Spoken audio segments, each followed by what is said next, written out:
Okay, another one with long division. This time we have a cube. However, we're missing a square term. So for problems like this, before you jump into the long division, make sure that you have all your terms available. In this case, we're missing the square term, so we're going to put a 0 placekeeper in there.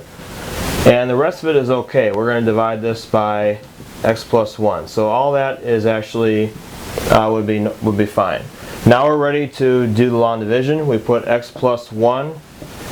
Again, whatever you're dividing by, that goes on the outside of your division bar. Everything else goes on the inside. We do need to make sure we have that 0 in there.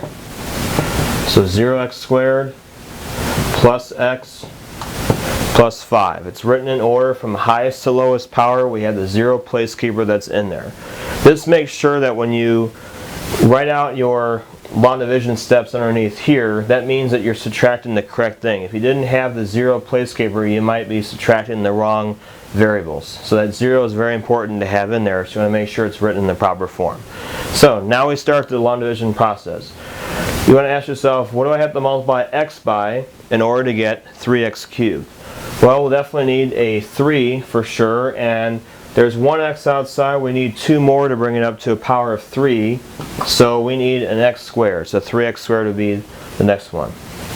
You multiply this by these two things on the outside, you get 3x cubed plus 3x squared. You multiply this by both things on the outside. Then you're going to subtract. Okay, you're always doing subtraction again when you have long division. Subtract these, you get a 0.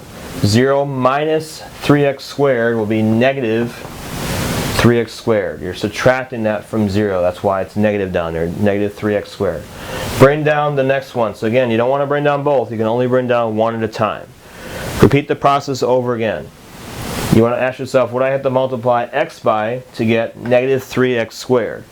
Okay, to get that, you have to multiply by negative 3, but then you also need an extra x because you need an extra one to give you x squared.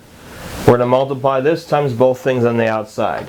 Negative 3x squared, and then minus 3x.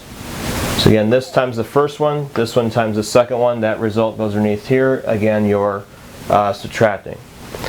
You got to be careful here with these double negatives. You're subtracting this, negative minus negative, that's going to be all going to cancel out and give you a 0.